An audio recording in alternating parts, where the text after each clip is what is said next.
Hey everybody, welcome to Soul Food Priest podcast with Father Ben. It's great to have you as always, and I'm here with Silvia and Khira. How you guys doing? Hi. At this moment, I'm doing well. Are you? School has started. Yeah. Yeah. I won't remind them. Maybe I will remind them. Her son went to college. Yeah. She's So, okay. Took my first one to college this weekend. Yeah? How'd it So go? At this moment, I'm fine. You okay? Yeah.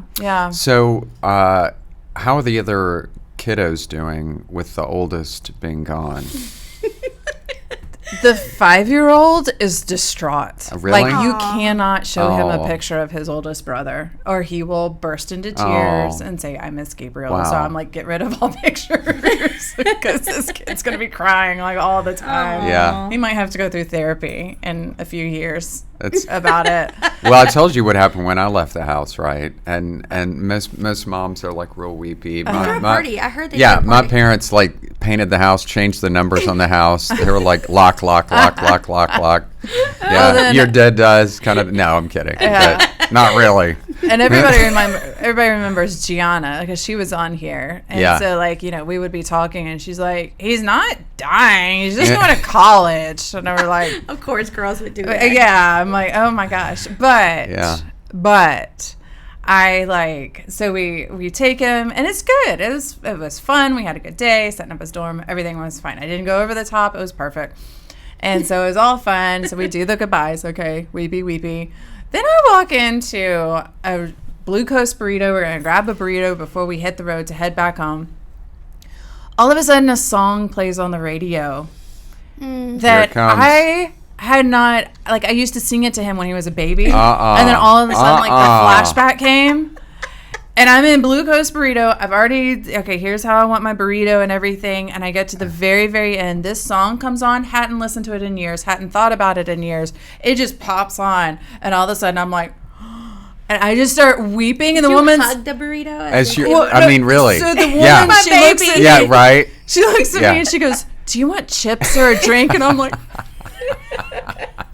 and I look at my husband. I'm like, I just want my burrito. I want my baby and my burrito. Yeah. And so then it was like after that. And then when we got home, he did a scavenger hunt and left love notes for everybody in the family. Oh, no way. Oh, Okay, that's pretty Gabriel cool. Points. That's pretty cool. Points. So it was like, That's cool. no amount of makeup could help this face on Sunday morning. That's Like, really cool. It was just, I love it. it was incredible. It was beautiful. It wasn't all sadness. It was just overwhelmed with blessing and gratitude and joy and love. It just, so my body didn't know how to handle all of that. So I just like Aw. tears just kept falling. That's all it could do. Well, it's So- hard. I mean, in your defense, it's like what moms always say. It's our job to prepare these children to be functioning adults, and then it's our, like they always say, that once they're functioning adults, it's our job to let them be functioning Yeah. adults. Like to back off after we've put so much time in TLC in this thing that we call a person. Yeah. Now Yeah. that they're adults, I have to pull my hands back. I mean, that's tough, man. It is. I mean, God bless you guys. Yeah. And I mean, I didn't give birth to these people. Yeah. So like, I wrote a oh my note. gosh. Yeah. I did write a card to him too, and I was like, "This is the moment. This is it. We're here. All the places You've you'll raised go. you to this point to just let you go, and Yeah. here it is." Well, Father Ben loves you so much. And he included me into the love that he has for you. And he brought you something. Okay, Tell so us what it is. Comfort food. so so if bad. those of you who are watching or listening, you may have heard of what's called Dubai chocolate. So Dubai chocolate, if you're not familiar with this, they have on the outside of this is a they Dubai call it- chocolate tart. So on the outside of it, I'm sure you can't see it, but it's what's called Khalifa, and Khalifa is it's shredded phyllo dough that's love toasted in butter. It's real crunchy.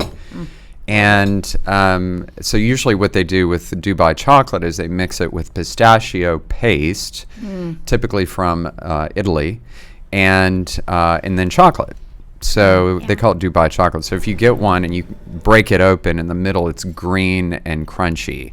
So this has pistachio paste and Khalifa inside of it, multiple layers, and then chocolate ganache, and then it has pistachio cream on top as well. And what is Looks that a divine. cake? Yeah, chocolate cake inside. And is it regular chocolate cake or flourless? See how It's nice regular. the layers look? Yeah, yeah. Okay. I'm not even waiting. Sorry. He doesn't care about Gabriel right now. So it's kind of it's a bit of a bittersweet chocolate, which is No, kind of that's perfect. apropos to letting our child go to college, or it's a little bittersweet, right? And so It's not sweet. I love that. But I mean, like, yeah, not overly sweet. No, indeed, I love that. Yeah, and that's kind of stereotypical of European torts. Is they're not really sweet. You can eat this whole thing. It's not gonna. I will be eating this whole thing. It's not overwhelming. Like it balances perfectly. It's not too sweet, and I like how it's got. It's not a crunchy texture. It just gives you the cake texture, and then it gives you the softness, and then you have like kind of like a, not a cookie, but in between with the pistachio. I love it. I love the crunch. Yeah, it's really cool because they will, in Italy, what they do sometimes is they'll take pistachio gelato, roll it in califa, that crunchy stuff. So it's on the outside of the whole thing, right? And then they drizzle it with like Nutella or some kind of. Where can I get that in Italy? Yeah, it's really, really cool. It's kind of the new thing that trip. they've got. Yeah.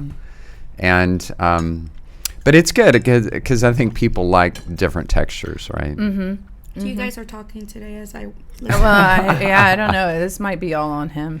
Delicious. One of my faves. Well, good. I'm glad you like it. Yep. Yeah, it's fun to try different things. The Dubai chocolate is one of my favorites. I keep hearing a lot of people are talking about Dubai chocolate. So Yeah. okay, so what is the Dubai chocolate? What part is that? So it's makes it the underneath the top layer is the pistachio with the Khalifa. Khalifa. Okay, so that makes And it's cool. You can really use Khalifa for a lot of different savory and sweet stuff. And I love that little crunch. I know it's addicting. yeah, we were thinking too. So today, what we're thinking is, while some of us are stuffing our face, that we would kind of have a follow up because some have asked us a little bit about the exorcism, possession things, and there's been a number of pretty prominent exorcists around the country that have gone and done podcasts recently. With like Joe Rogan and different people talking about some of these different things.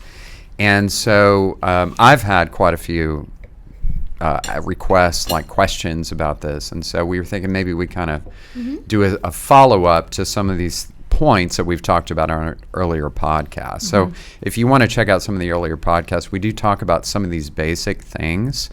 So, but we thought maybe we'll kind of hit some of the questions that people ask, kind of maybe pertinent questions that people remember I had ask, one right? A bit more maybe Q&A format, so to speak.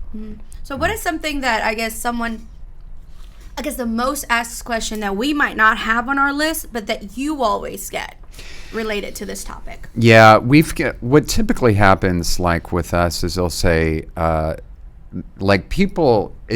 I would say I've seen a change, and I can't speak for other clergy, but I would say for myself, over 20 years as a priest, the questions that I used to get many years ago are very, very different than the ones I get now. So, for instance, years ago, it was like, oh, come on, Father. This is a bunch of malarkey, BS. Like, this doesn't really happen. Now they actually, like, yeah, this really happens. But now they're asking, how does this happen? Okay. So how does it happen that somebody would become possessed? Yeah. Right? And how common is this? And so one of the things that we've talked about before, it's rare, thankfully, right? But it is unfortunately becoming more common because people, whenever one of the things Pope Benedict used to say is that human beings are by nature spiritual. Yeah. So if we extract God out of it, we are going to replace that with something. If it's a worship of self, if it's some kind of idolatry, it's going to get replaced, even if we're not intending on it being replaced. It's going to be replaced. We will worship something, right? And that's what the word cult from the word culture means, a form of worship. And so if the culture is a culture of death, then that's what we're ipso facto worshiping. So, so how does this happen? So when somebody's possessed, it's a somatic reality. So in other words, it's physiological. Somebody can be in a state of possession, and their soul is in a state of grace. And that's happened with some of the saints, right? With children, it can happen. If their parents are involved in satanic cults and they consecrate their child to Satan, and again, that's more rare here. It does happen a lot in California, I should say more often in California, the southwest of the United States. South America, common with what's called macumba, which is a form of voodoo. And in Italy, they have a lot of satanic cultic activity in Italy. And so this does happen. So obviously the child is in no way at fault. Of course. Right? But they're still possessed. Yeah. Father Candido, for instance, used to tell the story that there was a child. I think he said he was 11, maybe younger than that, but he couldn't be moved. It took like 6 guys to try to move this one kid, big guys, and they couldn't even remotely budge him. Wow. And so the parents are freaking out, and so Father Candido went and sat down right next to him and just started a conversation with him. Just started talking to him. And it always kind of reminded me of that scene in Forrest Gump where Forrest comes in and he's sitting next to his son. Oh, his name's Forrest too. That's my name. And so they just started a conversation. It was kind of the same thing. He's like, hey, you want to go for a walk? Yeah, let's go for a walk. And so there's another story that happened, was this 7 years ago?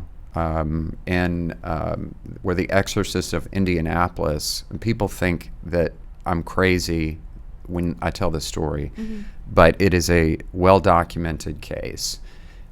The child services was called to this one house. They were not Catholic.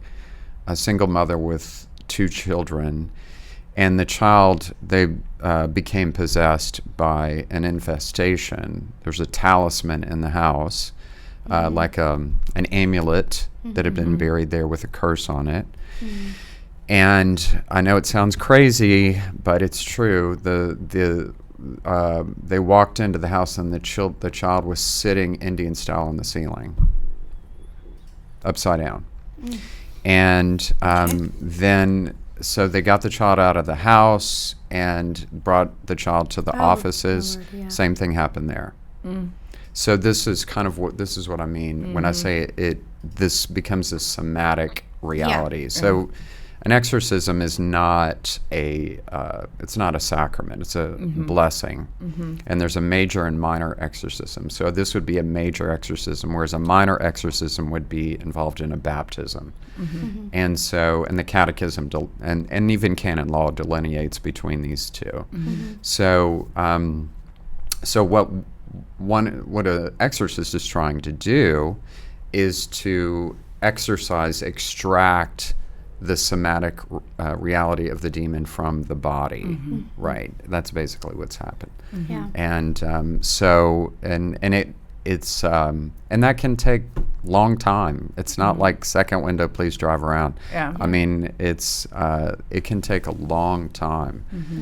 Even from exorcists that have done it for many, many years, it can take years sometimes. And I know we discussed last time that not every priest, can come and do this. So there are specific people that are priests that are, I guess, designated or trained and all of that to do that. So they can't just call up their pastor and say, hey, That's I need right. an exorcism. Yeah, and they can, and I think we were talking about most of the people that call asking for these things are not Catholic, ironically. And so what tends to happen with most parishes, if they call a diocese, for instance, they will refer them to the diocesan exorcist, whose name is usually not released. Although sometimes it depends. Sometimes they found it helpful to talk about it publicly.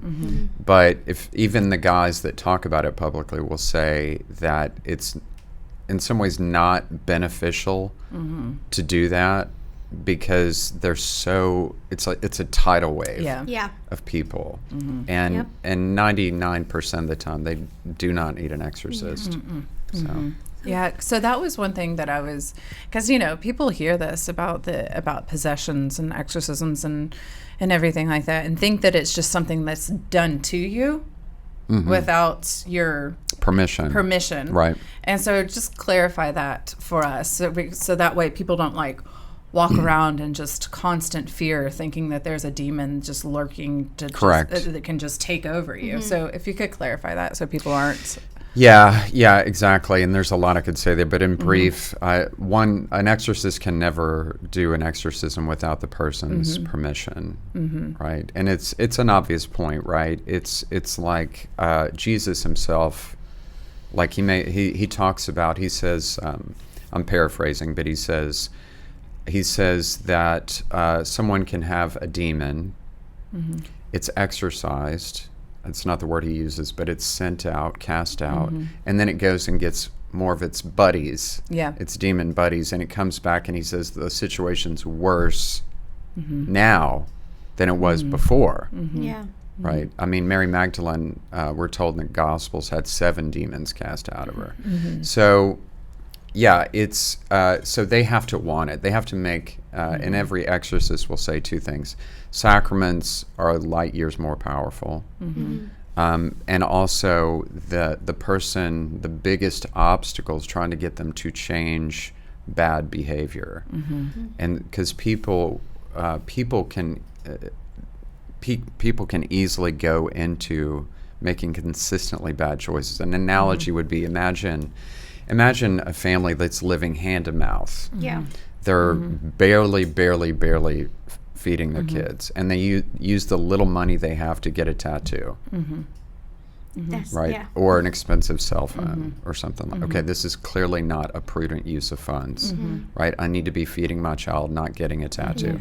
So what can happen is, in a similar way, they consistently go back to making bad choices. And so what'll happen is, okay, now we've helped you, please make good choices now. But then they keep going back, right? So, they have to want it. So it's not like, and there are plenty of times in an exorcism where they have to tie them down, but ultimately they have to want it. One of the questions that we have is, how do we protect ourselves from that happening to us? From the temptation of the demons and from possession. Is there anything specific that people can do or avoid? So the part of it is, honestly, I think it's what every parent would tell their child: make good choices.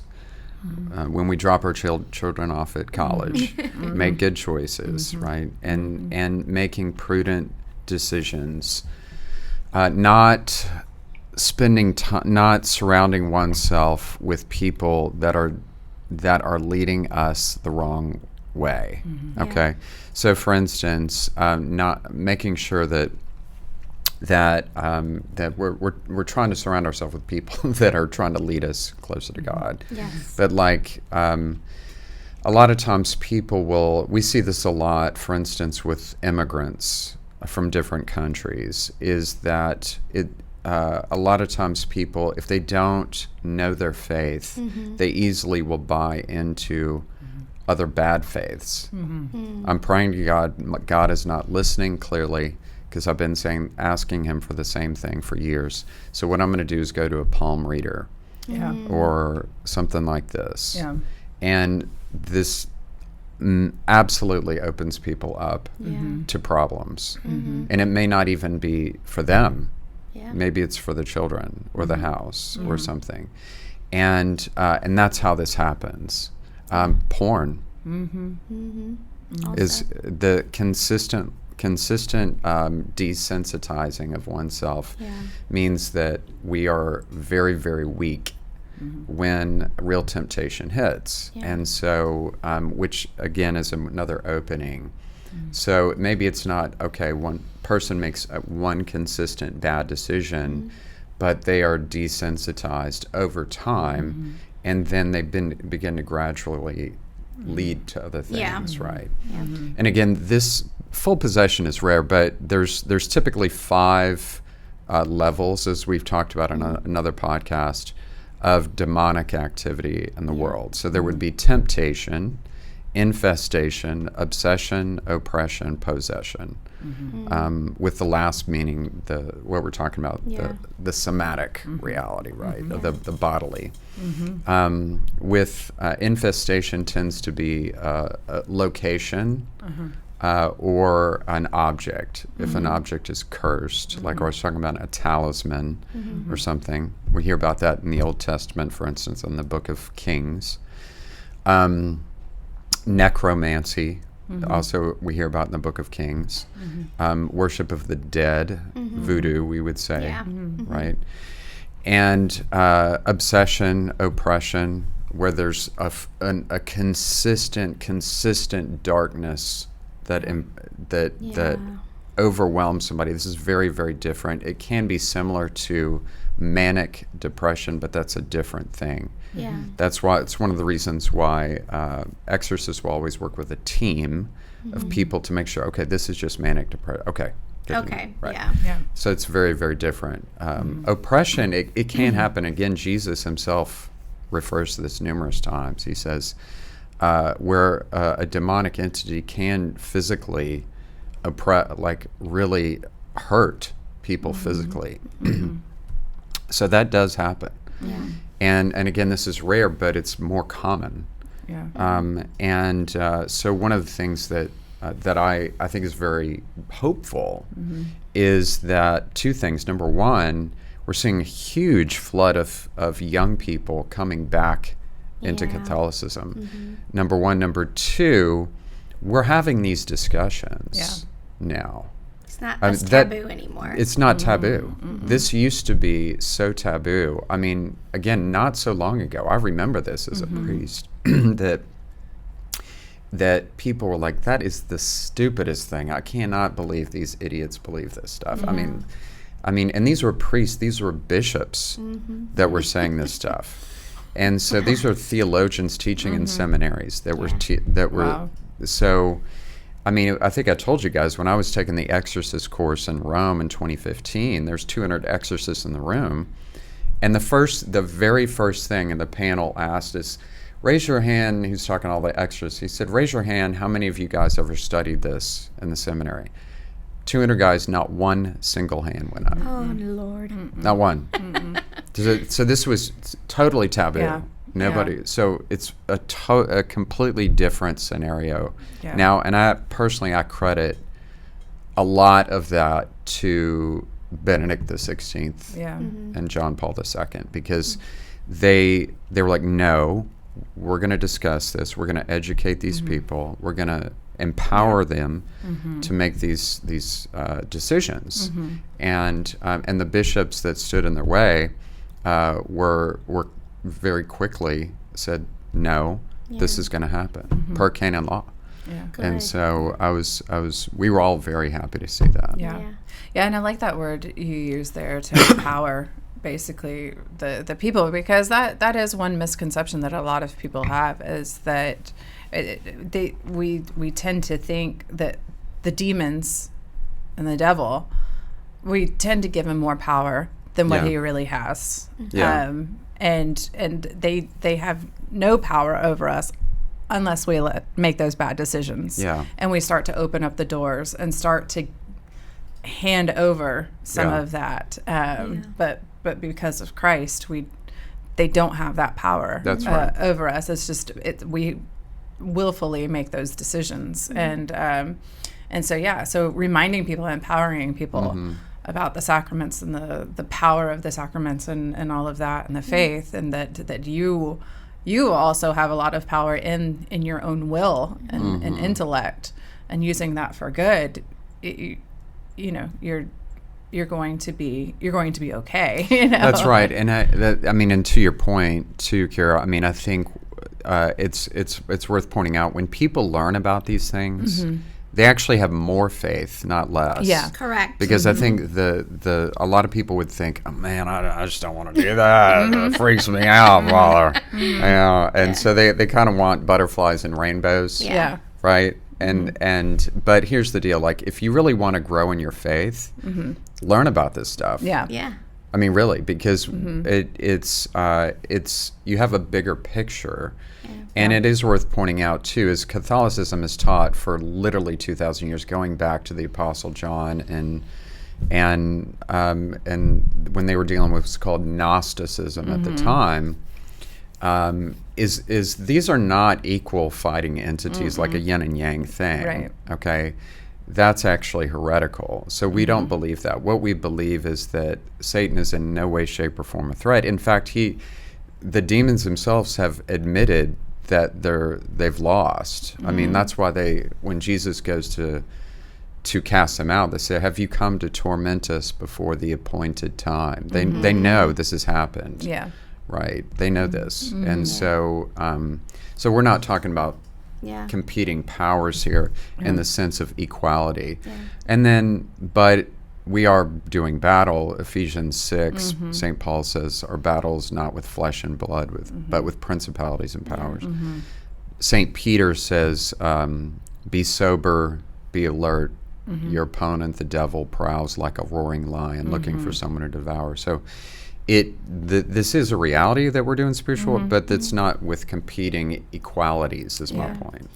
And that's one question that somebody has posed to me before to ask on here is, like, we do see, like, in the Bible where our dreams can be impacted. Like, God can speak to us in our dreams.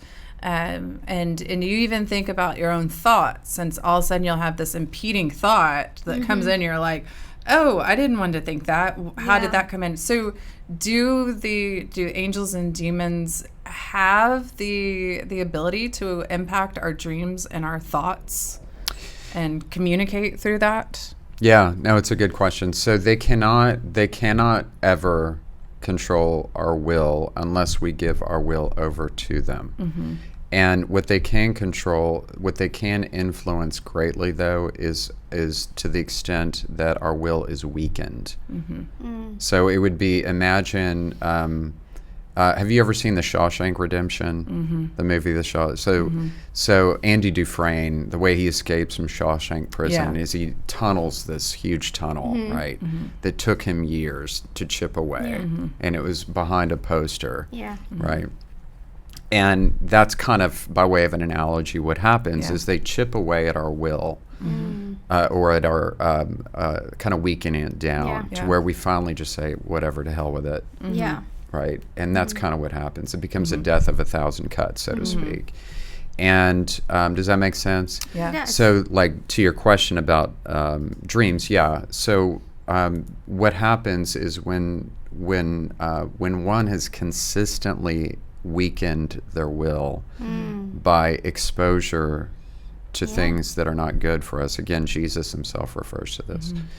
Is that not only impacts our conscious mind, but our subconscious mind, which would impact our dreams. Okay, because that's where our dreams tend to come from, is our subconscious mind.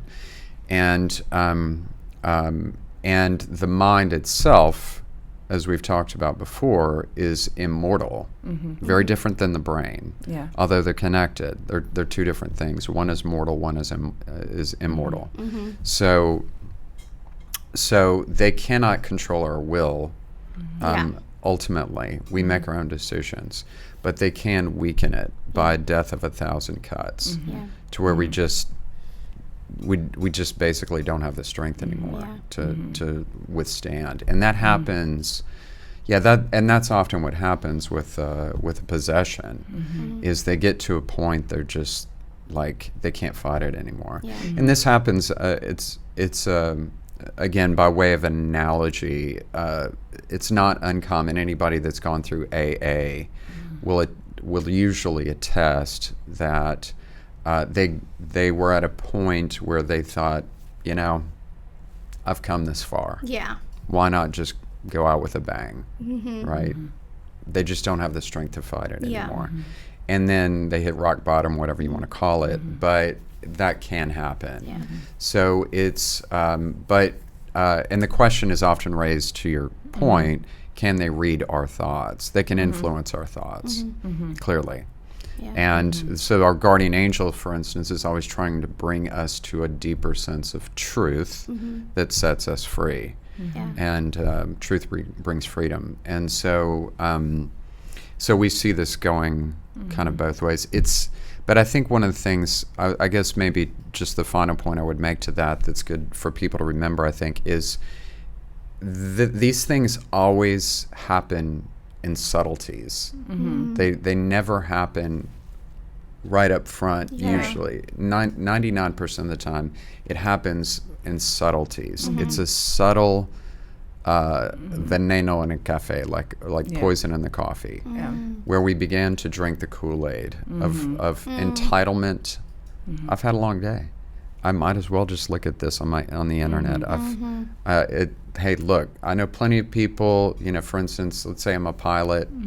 I've got my wife at home, but I've got 3 girlfriends on the side. I know plenty of other pilots that do this.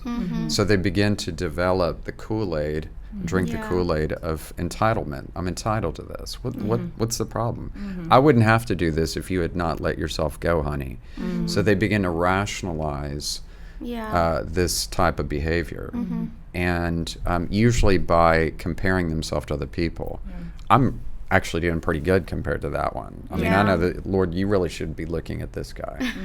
And so, but they buy into this craziness. And kind of to like balance it out, you did touch on it just a second ago too, that our guardian angel is always there, the same as the demons. I mean, we have the angels, we have the archangels, and we have our guardian angel that are always there for protection. Some people, have asked, how do I communicate better, or what can I do to get closer to my guardian angel? How do I, what can I do? Or, what are their roles? What are their powers? Also the big power that our guardian angels have, and the angels. So it's so much to dive into there as well.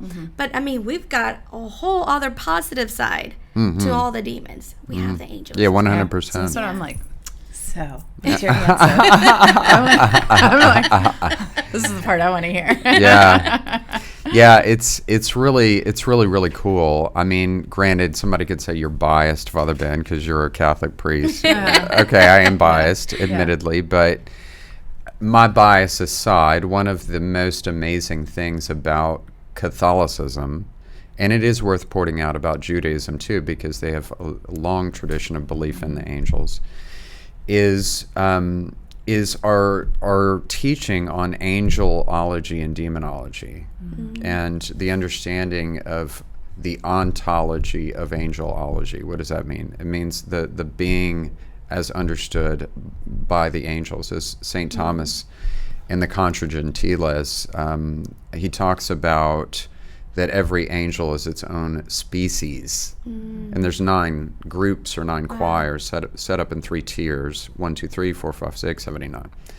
And the last of the 9, the lowest, the least powerful of all the angels, is our guardian angels. And some people think that, I mean, in as much as one can know these things, some of the saints have said that the archangel Raphael leads our guardian angels. Whereas they have said tier 1, seraphim, cherubim, throne. Satan was a seraph angel, the highest of the seraphs.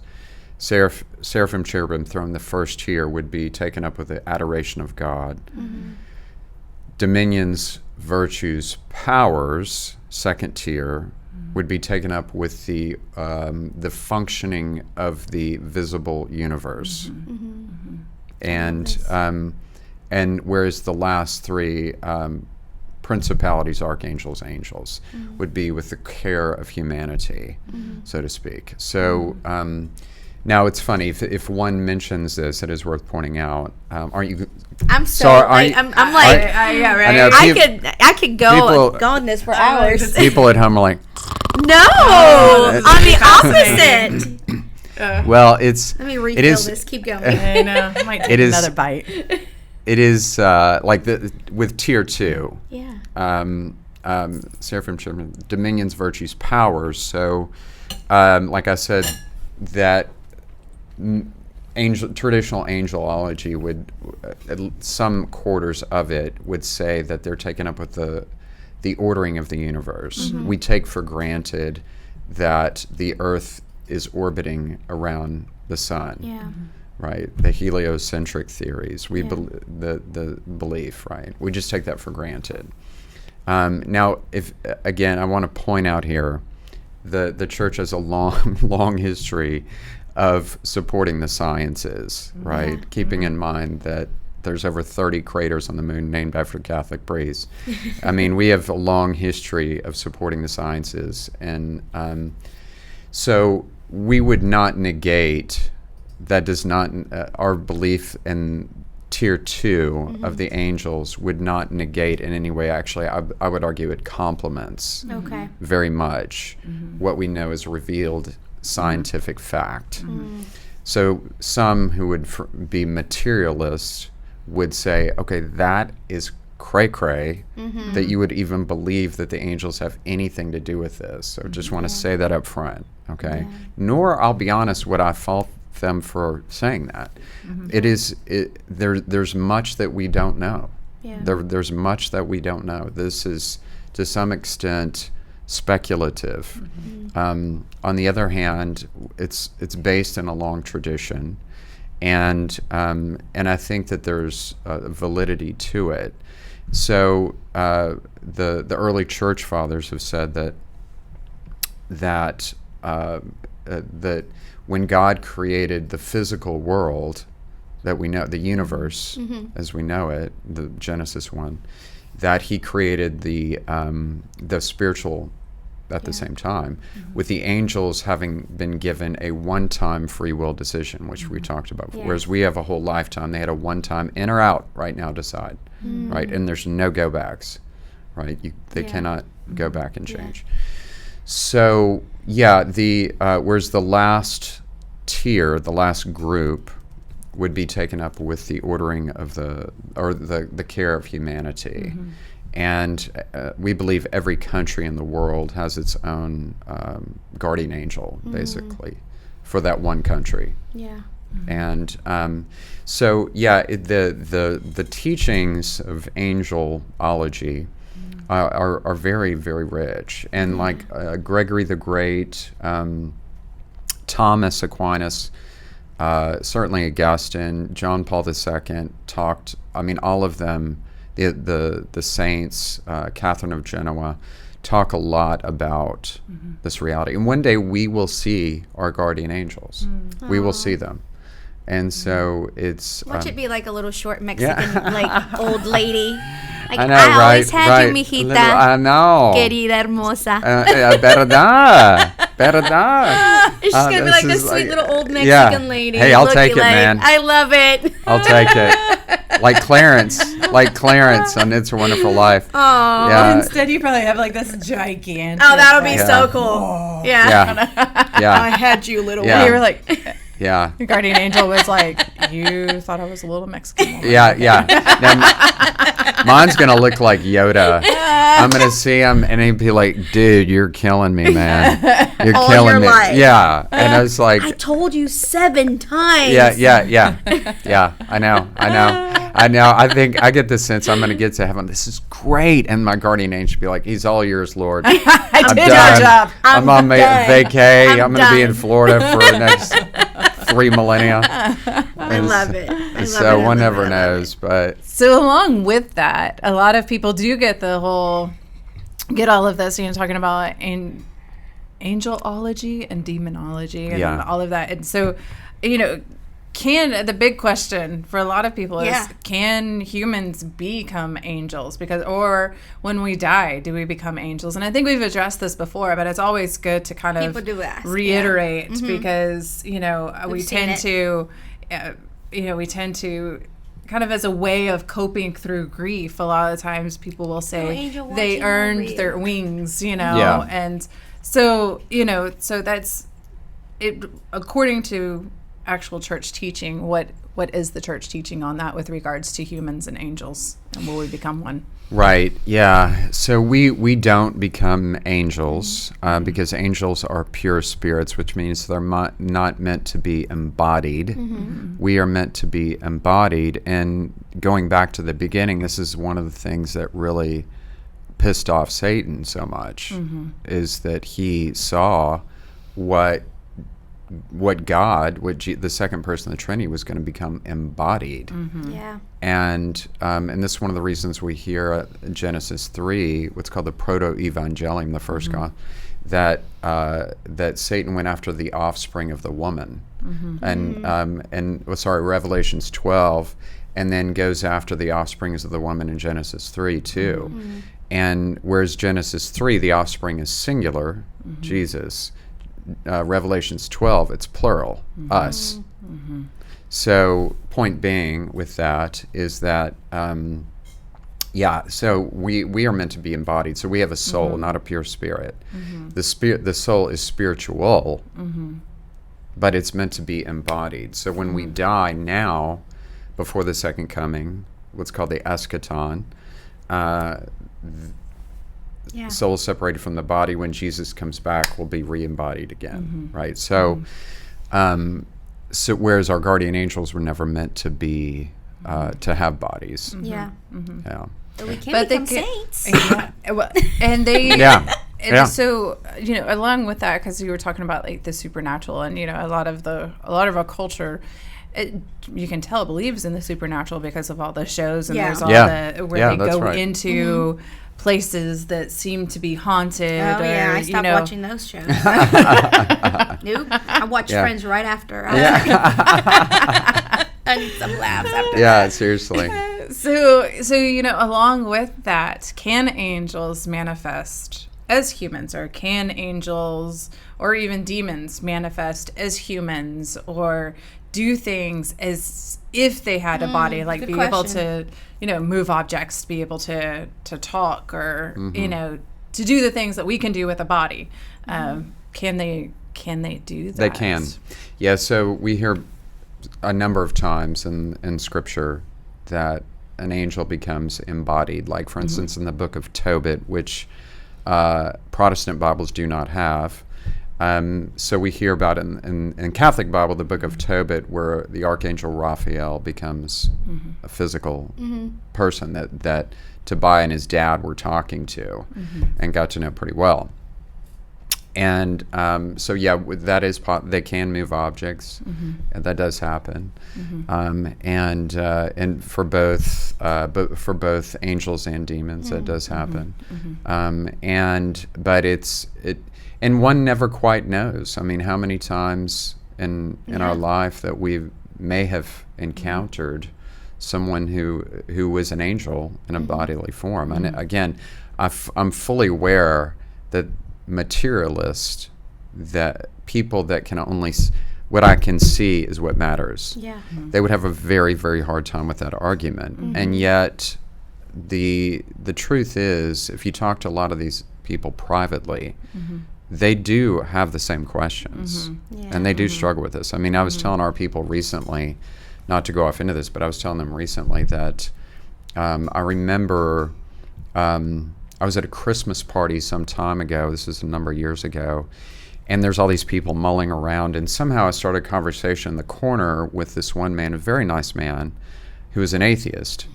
And he moved to Memphis so his daughter could get cancer treatment. She was in first grade. Sadly, she passed from bone cancer. And his mind was telling him, lights out. Yeah. It's done. She's gone completely, 100% disappeared. But his heart as a dad was telling him, I hope that there's more for my daughter. Yeah. So there's this dance back and forth. I could see this, and I said nothing. I just kept my mouth shut. But one could see this going, this dance back and forth between the head and the heart. So, yeah, we really, it's I believe going to be a very beautiful reality when we get to heaven, and we are not only with people we recognize, keeping in mind, as we've said on our recent podcast on near-death experiences, that there's something recognizable about the human soul, even without the body or the face. They know who these people are. They can encounter with them and communicate with them. But at the same time, there will be some way that we are able to communicate with angels as well. And people say, Father, explain that. It's like, dude, I haven't been there, man. I don't know. What I'm saying is that these are things, this is part of the rich Catholic tradition, is that we do have a lot of teachings on this stuff. And John Paul did talk a lot about this too. And so what about ghosts? You know, sorry, I might have gone like in a totally different direction, but a lot of people will say, okay, well, there's ghosts. There's such thing as ghosts. What is the church's teaching, or is there a teaching on ghosts?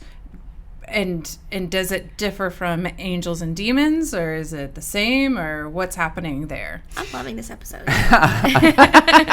Yeah, that word is notoriously vociferous, as they would say. In other words, it's like nailing Jell-O to the wall. Yeah. So, I mean, if you ask most Americans, do you believe in ghosts? Most have said, yes, we do.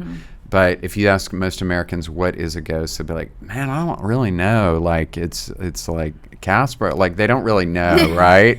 And so, in other words, there's totally different interpretations of that one word. Right. Yeah. And so, I mean, it is worth pointing out that from a standpoint of demonology, okay, this is one of the reasons, what we would call an infestation. It's one of the reasons priests bless homes, which real estate agents encourage usually.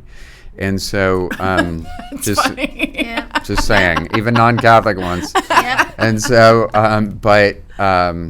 but like with a ghost, what can happen is like, again, I don't really like using that word, nor do I think most priests or exorcists like using that word, because it tends to be interpreted in different ways that are inaccurate. But there's no question that one can have what they call a disembodied soul that is stationary to some extent, and or can be the person, the family or the person living in a location can get a sense that they're trying to communicate in some level.